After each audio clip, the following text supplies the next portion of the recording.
Are you able to see my slide? Yes, sir. Okay, thank you.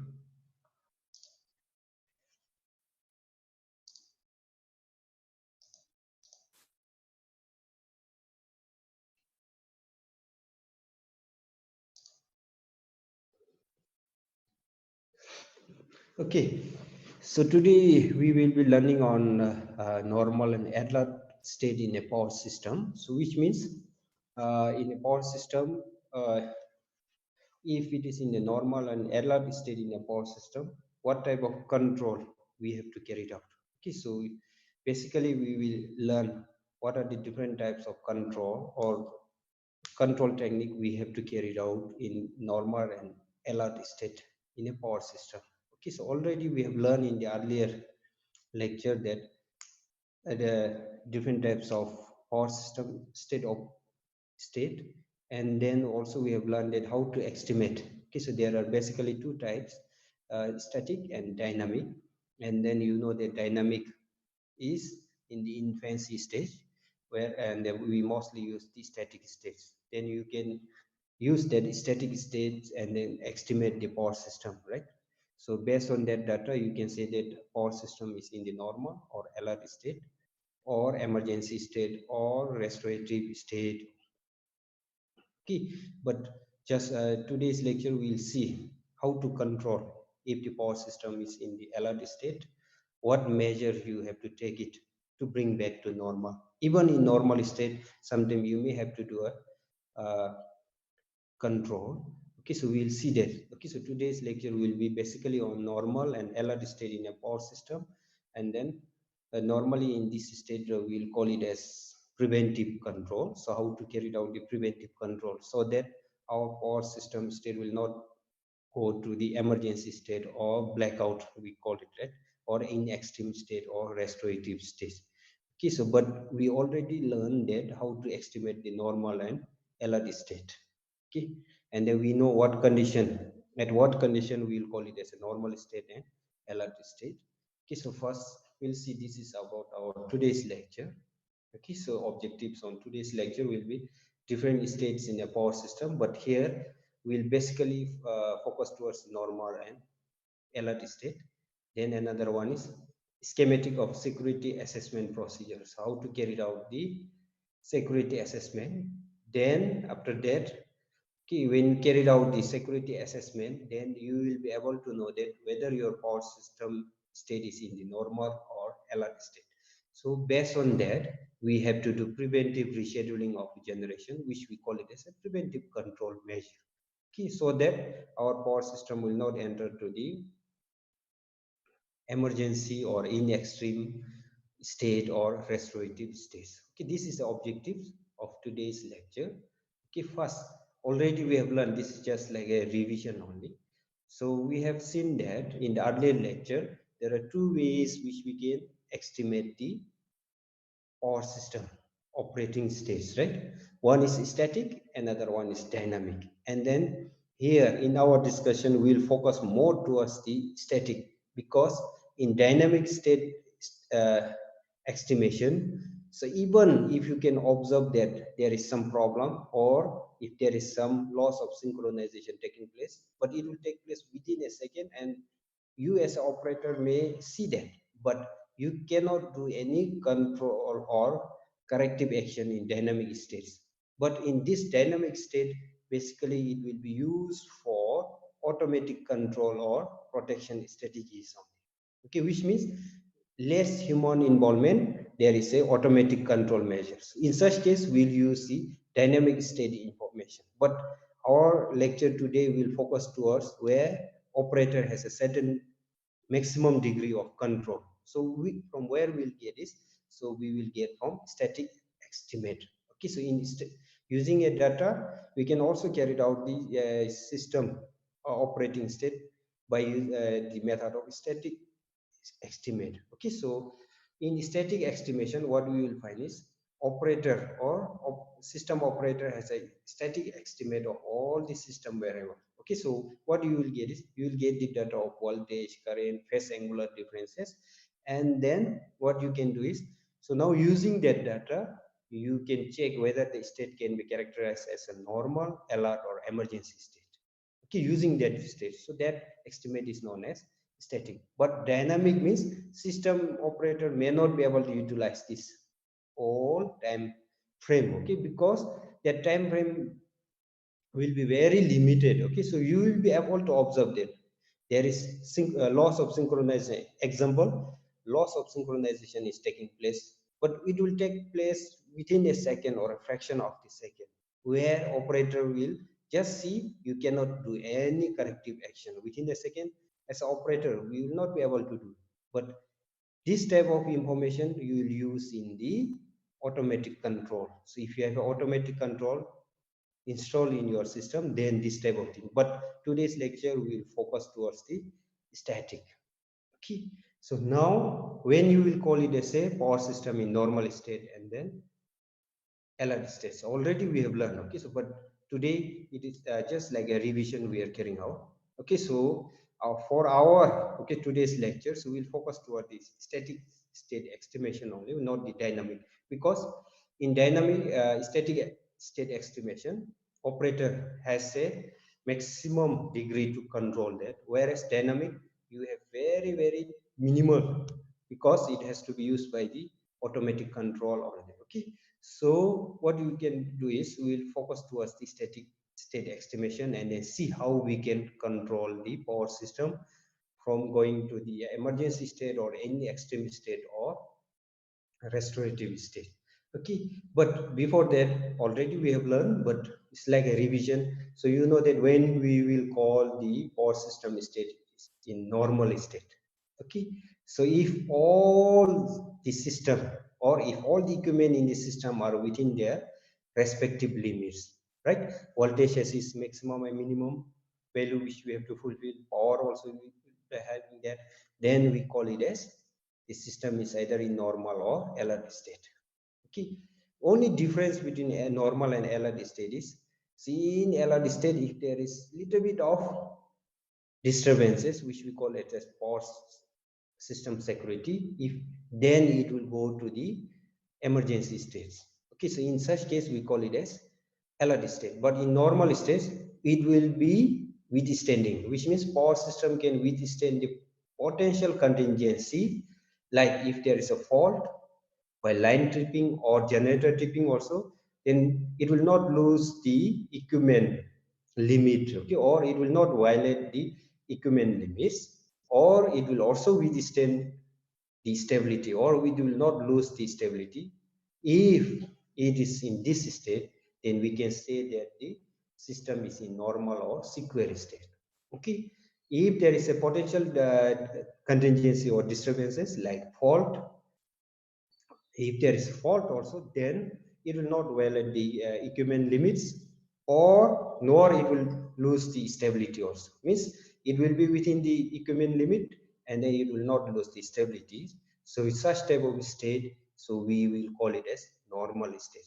See, in normal state, so no need to do any control as such, right? It's already in the limit, so we are not required to do any control, but sometime we may do also. Okay, a narrow configuration or loading state which can withstand element outage without loss of supply is called n1 minus square also. Other name they call it as n1 minus square, means everything is within the limit, so it is called it as n1 minus square. But if if it is not able to withstand this, if there is a potential contingency, then it violates the equipment limit and then it also loses the stability, then we call it as insecure state or in the alert state. This one already we have learned. Okay, insecure state or alert state.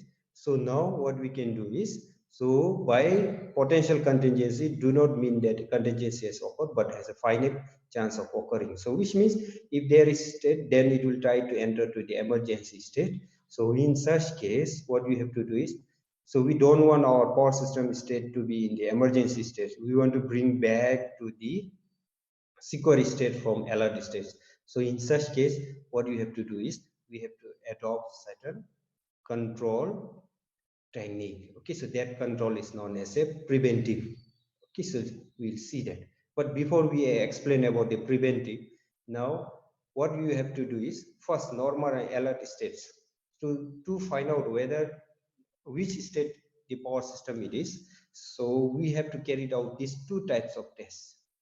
Okay, we know that in normal state everything will be within the limit. In alert state everything will be within the limit, but security, which means little bit of disturbances will cause to enter into the emergency state. So actually in alert state also everything will be fine, but if there is small disturbances, then it will go to the emergency state. Whereas normal state, so if there is a little bit disturbance or disturbances, it can withstand the disturbances. But what you have to do is using the static state estimation, you have to collect the data, right?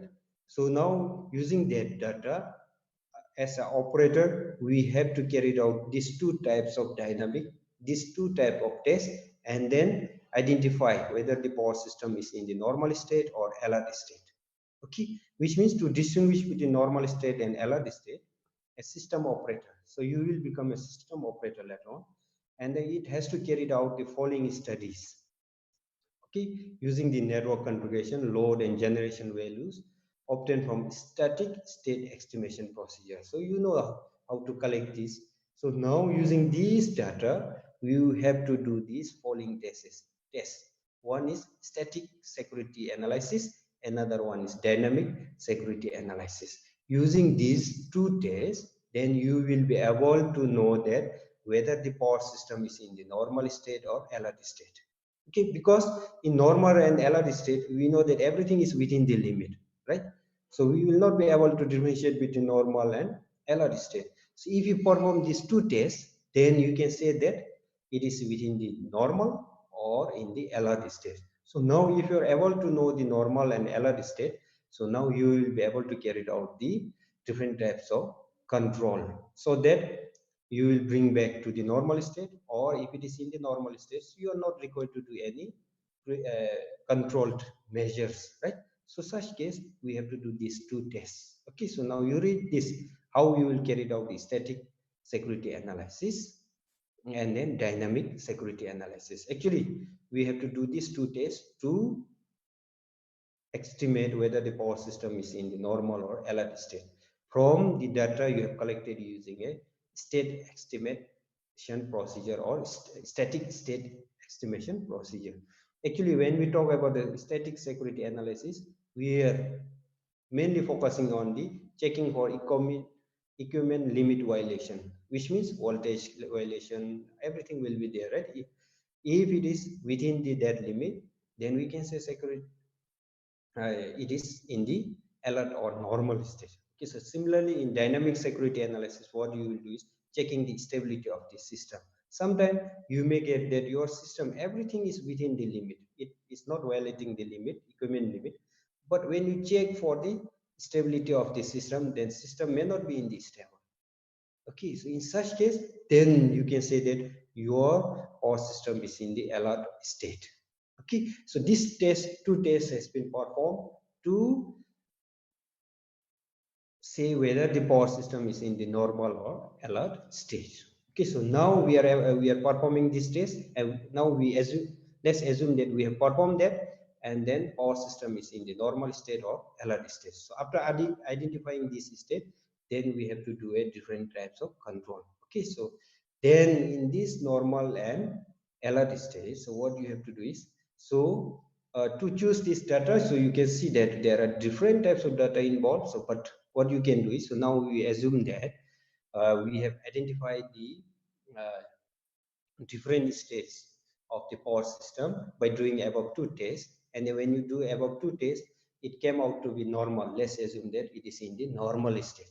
So in normal state, okay, everything is fine. In normal means when you carry out the security analysis, static security analysis and dynamic security analysis, it is not violating the uh, static security analysis means within the equipment limit, and then dynamic security analysis you have performed and then it is stable, then we can call it as a normal a power system is in the normal state. So in this case, actually you are not supposed to do any preventive or any control strategy because everything is within the normal, right? But sometime as an operator, you may also adjust, okay? If the state is in the normal, then system operator may wish, okay, if you wish to do some minor changes in the real and reactive power scheduling, you try to change the real and reactive power scheduling. Why we are doing is, so we try to make it cheaper, or from the economic perspective, you can try to reschedule or make some minor changes in real and reactive power scheduling. If such flexibility exists, means in some system there won't be any flexibility, where if it is in normal state you will not be able to change anything, but in some system there will be flexibility to change. In such case you can try to change, or if you are not changing also it's fine. Okay, so minor changes in real and reactive power scheduling from economic perspective, which means from generator 1, if you generate let's say 90 megawatt, and then generator 2, let's say 100 megawatt, then from economic perspective we can find out that if you generate like this, then it is much cheaper. Okay, you can just adjust, but when you adjust this, please keep in mind, or we have to keep in mind, that your system should not go out of the secure state. If it is going out of secure state, then better not to change anything in the real and reactive power scheduling. Okay, but this is in the normal state. So now you have carried out another test, static security analysis, dynamic security analysis, and have found out that your power system is in the alert state. Means if there is a little bit of disturbances, what it will happen is your power system will be state will be entering to emergency state. Okay, so now it is in the alert state. In such case, what you have to do is, so the operator or you has to try to steer it into the secure state. So from normal state we have to bring back to the normal state. So how you will bring that is, so by real or reactive power rescheduling. So such type of control is known as preventive control. So here, from here, what we can conclude is, when you have to do preventive control is when the power system state is in the insecure state or alert state, not in the normal state. Okay, normal everything is fine, but in alert state, so your everything voltage limit is within, equipment limit is within the limit, but your stability may not be, okay, so within the limit or about to cross the limit. So in such case, what we have to do is we have to reschedule real and reactive power, and such type of control is known as preventive control. So when we have to do preventive control, when the power system state is in alert state, means in alert state you know that everything is working, you will get the power, everything, but little bit of disturbance will enter to the emergency state. So which means to prevent that, we have to carry out this certain control. How we will do that is by real or reactive power rescheduling, or rescheduling of real and reactive power. So such type of control is known as preventive control. Okay, so but when you carried out this preventive control, means by rescheduling the real and reactive power, what we are doing is we are trying to improve the security, which means it will not enter to the emergency state, it will come back to the normal state. But when you carried out this, see, it will result in higher cost. No option. Okay, see here, it will result in higher cost. Sometimes, because sometimes this cheaper generator may have asked to shut down.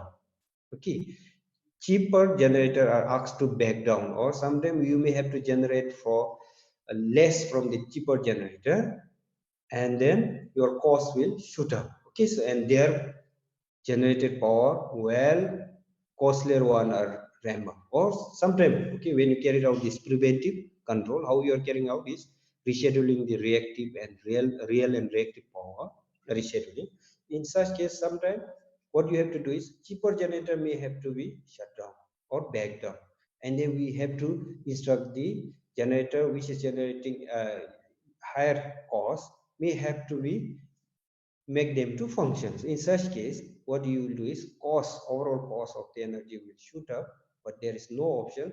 If you are not doing this, then it will reach to emergency state, and then you will not get a proper power, right? So therefore, when you carried out the preventive control, okay, as far as possible, what we have to do is we will have to minimize the cost increase while simultaneously ensuring security. Okay, so preventive control, as far as possible, we may try to minimize any cost increase. At the same time, it has to maintain security. So sometimes it may go higher, but as far as possible, we may have to do that. Okay, and then when you carried out the improvement in security, uh, what we have to do is, so we have to think that minimize minimum cost, and then security should be mentioned, but at the same time we will not be able to do this. Okay, but we will not be able to do that at the cheaper cost, because sometimes we have to back down the cheaper generator, and then we may have to ask the costlier one to function for our power system to not enter from alert state to emergency state. So your cost, okay, as a consumer or customer may have to charge on this cost. Okay, so when you do a preventive control, but as an operator, please always keep in mind that as far as possible, we have to minimize the cost, and then at the same time, we have to maintain the security. Okay, then this is another.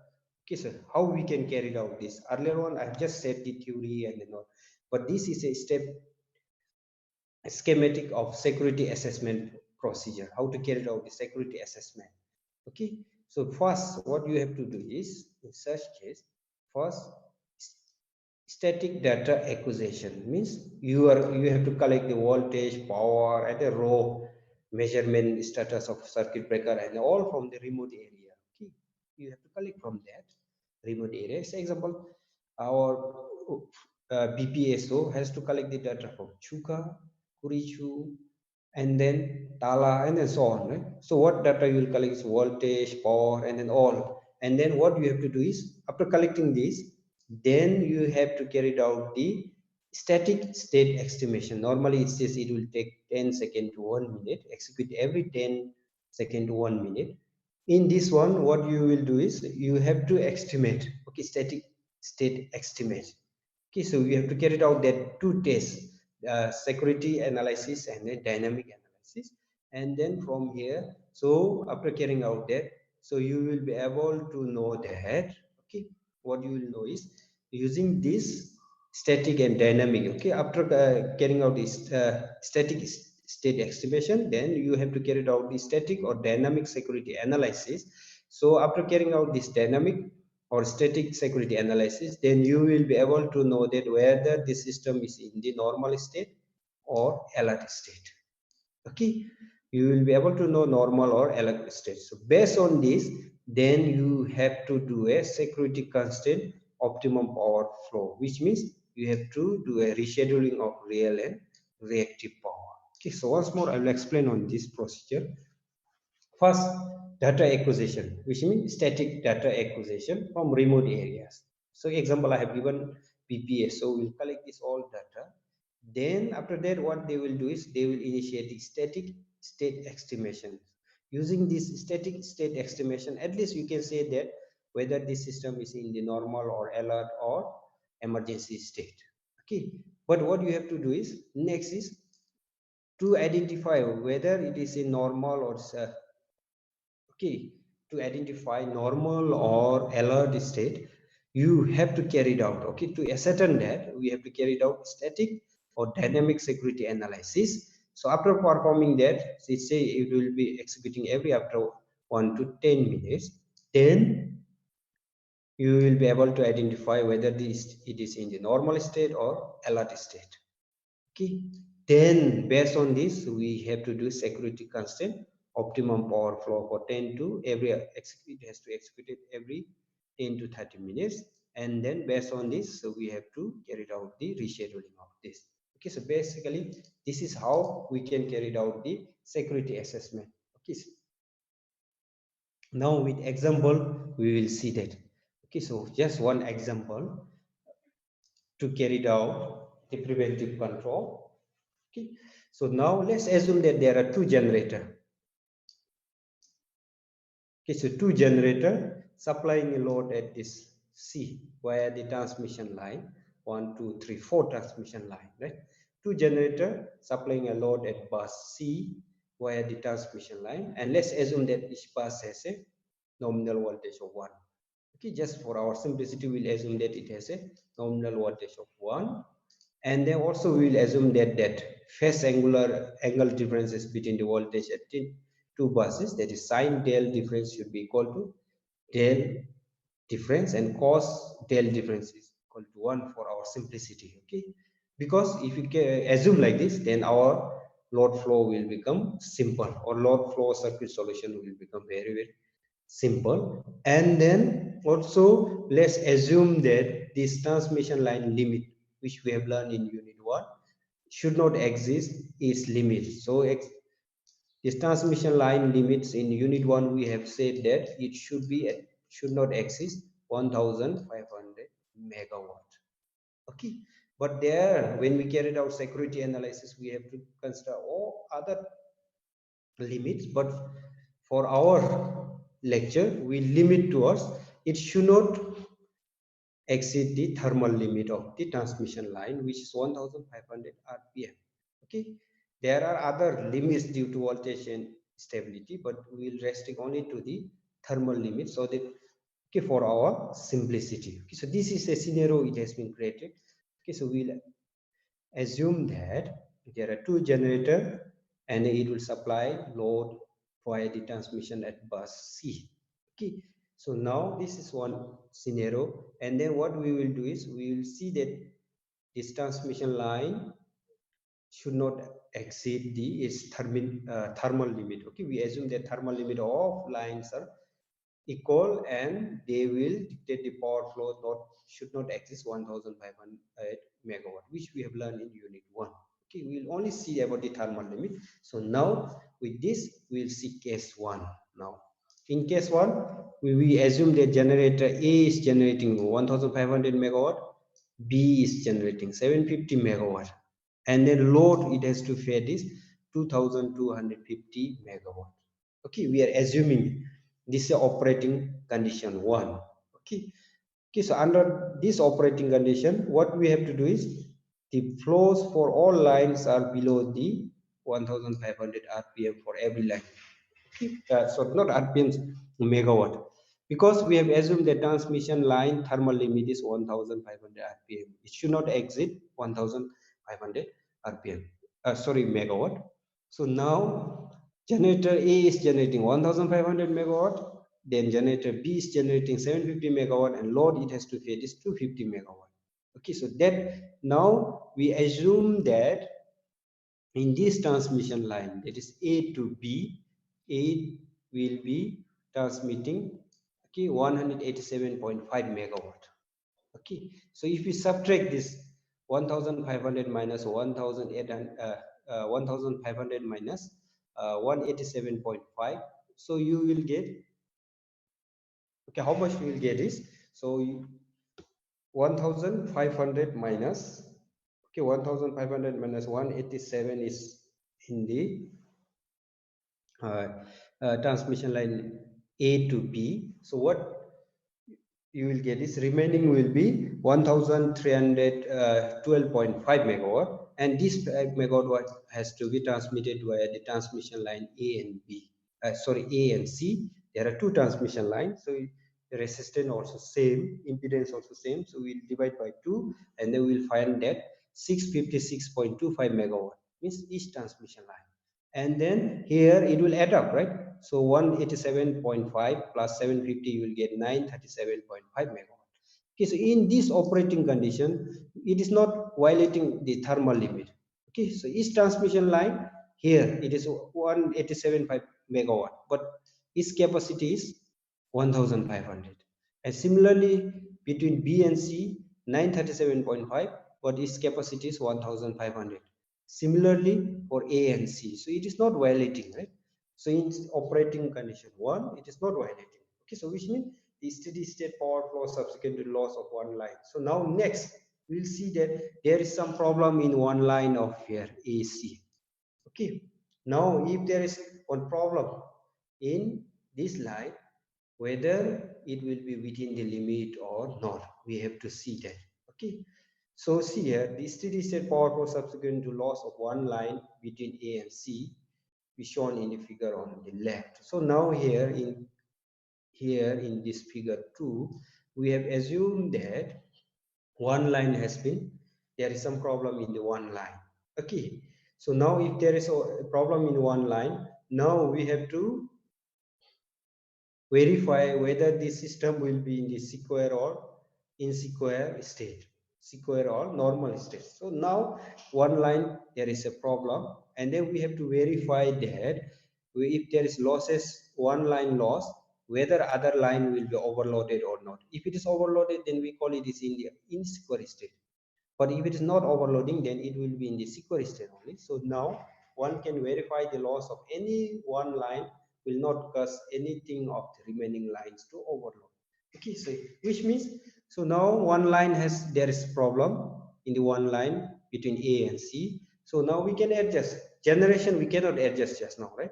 Same generation we can keep it, and then we can adjust that. Instead of 187.5 megawatt in the transmission line A and B, we'll try to increase to 450. Okay, and then when you add up 450 plus 750, okay, generator B is generating 750, so you will get 1200 megawatt. Okay, 1200 megawatt is below 1500 megawatt, which means which is within the limit.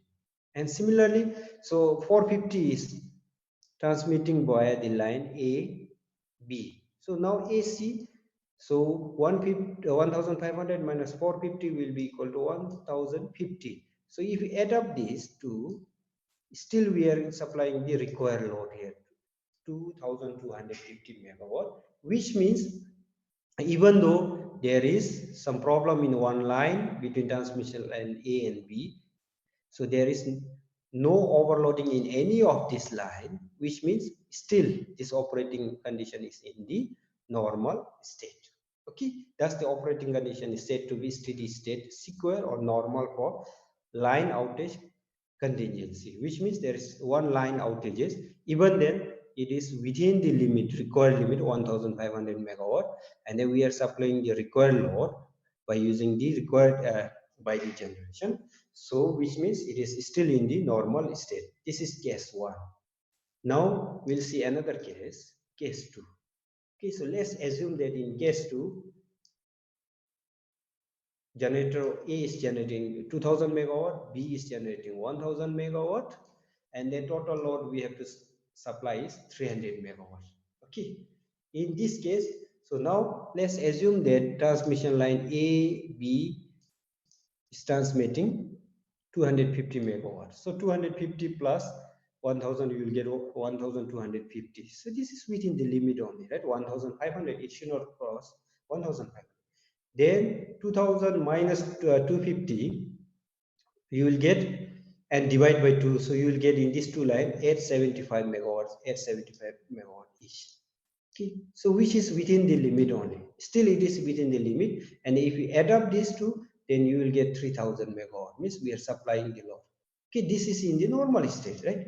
Okay, so under this operating condition, flow for all lines are below 1500 megawatt. So which means, so in this one it is in the normal state only. But now let's see that we are interested to know what happens if one of the line trips. So let's assume that line AC, for first one it is tripping here, or there is some problem. Steady state scenario, if one line AC was to be tripped, means one line has been tripped. So if it tripped, then what it will do is, so now you have to adjust here. So when you do this, so now we have assumed that, so from line A to B, it is transmitting 600 megawatt, and then generator B is generating 1000 megawatt. So total it came out to be 1600 megawatt, and then from line A to C, 1400 megawatt is there. This is within the limit in this line, and this is also within the limit. But when you add up here, line BC, so as per our standard, it is required 1500 megawatt. But it has crossed the 1500 megawatt to supply the load of 3000 megawatt. Means this line BC is overloaded. This is a second case scenario which we have created. Okay, means if we carry it out like this, then it will not, which means now our system is in the alert state, and if you are not taking care of this, it has crossed this, then it will enter to the emergency state. Okay, means one can verify the loss of any one line will cause the line BC to overload. Okay, see here. So line BC has been overloaded. So now it is in the emergency, alert state. Why we are calling it as a alert state is we are still able to supply the 3000 megawatt, right? But there is overloading in that. If it continue or prolong for this one, then it will enter to the emergency state. Okay, so next is what we have to do is we have to carry out the, okay, so what we have to do is we have to carry out the preventive controls. How to carry out the preventive control? So operator has to reschedule the generation, real and reactive power. Okay, so then what we can do is, so then we will bring back to the normal state. Okay, so now it is clear that operating condition 2 is not secure, right? This one is not secure. Operation condition 2 is not secure. Okay, condition, which means system is in the alert state, and then therefore we have to bring back this to the normal state. Okay, a system, how we will bring back, that system operator has to reschedule the generation. So now let's assume that the generation has a more capacity. Okay, generator has a more capacity, and then we'll adjust that, and then here we'll try to make an adjustment of, actually in operation 2 it is generating 2000, so we will make an adjustment of 250 megawatt between these two generators, and then we'll assume that here 375 megawatt, and then here it is generating 750 megawatt, and the total load which we have to supply is 3000 megawatt. So now here in this lines 375 plus 750 you will get 1125 megawatt, which is within the limit, that is 1500, and here 2250 megawatt minus 375, so you divide by 2, so you'll get 937.5 megawatt for each line, which is within the limit. Okay, so which means you have rescheduled this generation, and then see now with after rescheduling we have to see, okay, rescheduling of this generation, we have to see if there is some outages between these two lines or any line, but here in this example we have assumed that the line AC. Okay, so now, okay, note that out.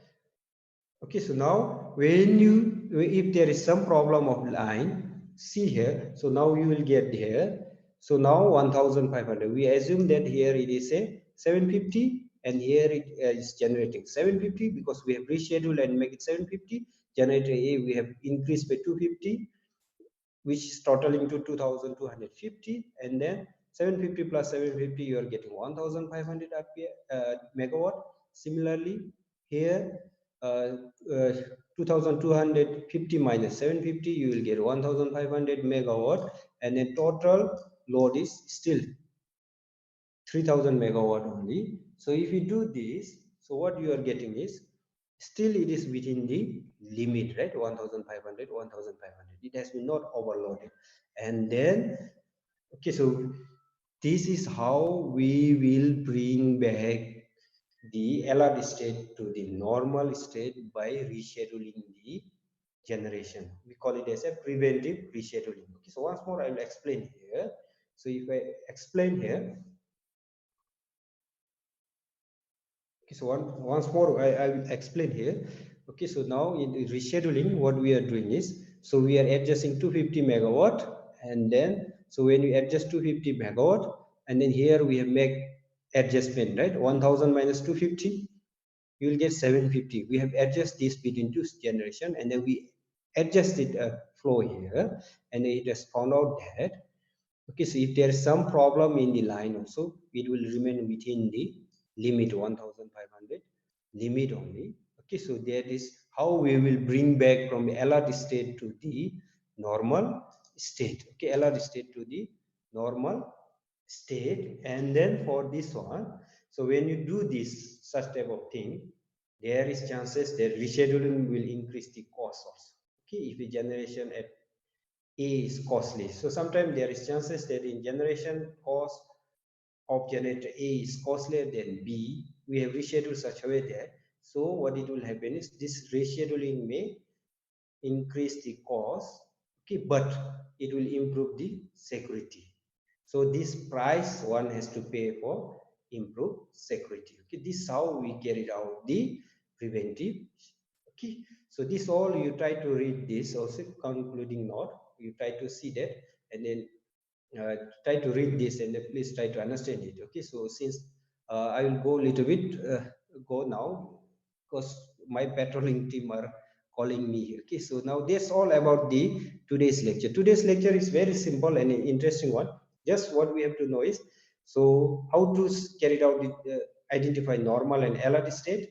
Okay, you have to perform two tests, static security and dynamic security. After performing that, so then you will know that which state it is. So based on that, we have to reschedule the real and reactive power.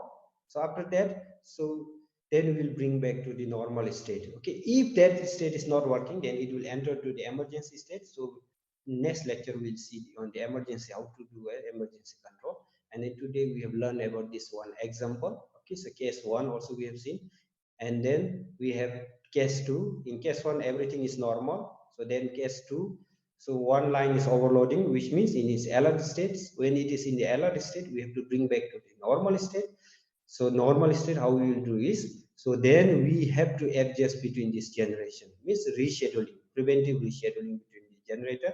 So we have made 250 megawatt generation. It depend on operator. Okay, how to carry it out, it will depend on the operator, but here just I have given one critical example, and then you try to reschedule that, and then we got within the limit. Okay, so this conclusion remark I have just given here, you try to read and then see that. Okay, so that's all for today. Thank you for coming online. Thank you, sir. Thank you, Okay, sir. thank you very